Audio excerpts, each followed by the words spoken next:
मौत से डरने वाले लोग अज्ञानी होते हैं। इस संसार में मरता कुछ भी नहीं है। पृथ्वी जल अग्नि वायु तत्वों से बना हुआ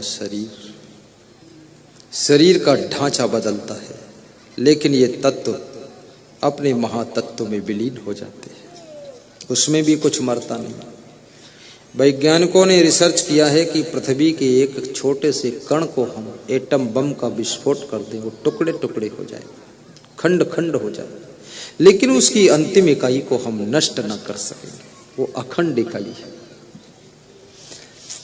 इसलिए तुम पृथ्वी को भी मार नहीं सकते, एक कण को मिटा नहीं सकते, जल की बूंद को नहीं मिटा सकते।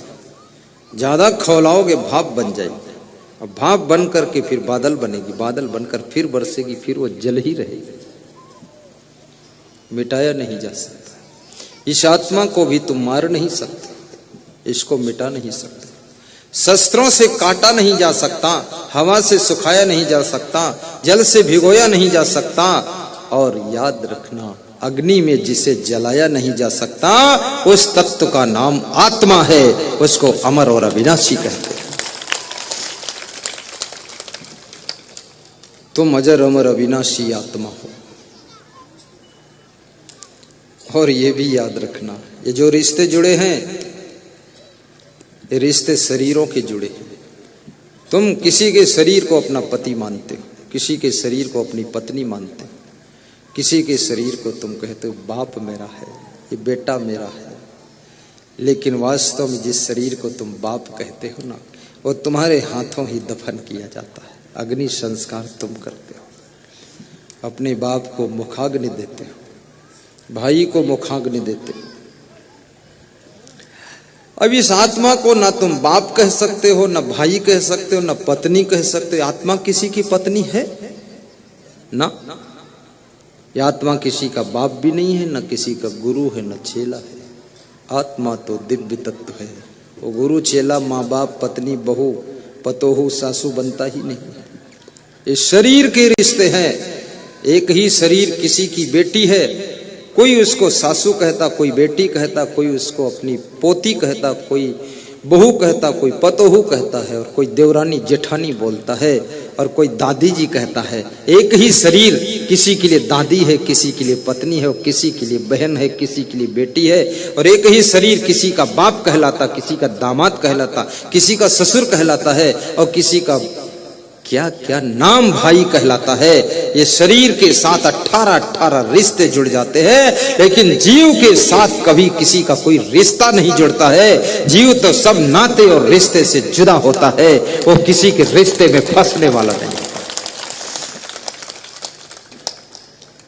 इसलिए कभी किसी की मृत्यु हो जाए तो बहुत ढबाक मार के रोया मत करो, चिल्लाए मत करो, थोड़ा रो लिया करो।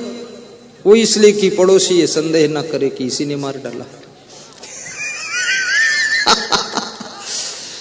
एक लेडीज अपने पति के लिए बहुत रो रही थी, लाश के पास बैठ करके 2-4 मुक्का अपने सीने में मारती थी, अपनी खोपड़ी उसकी लाश पर पटकती थी। तो मैंने उससे पूछा, तुम इतना क्यों रोती हो? कुछ भी ज्ञान नहीं तुम्हें क्या?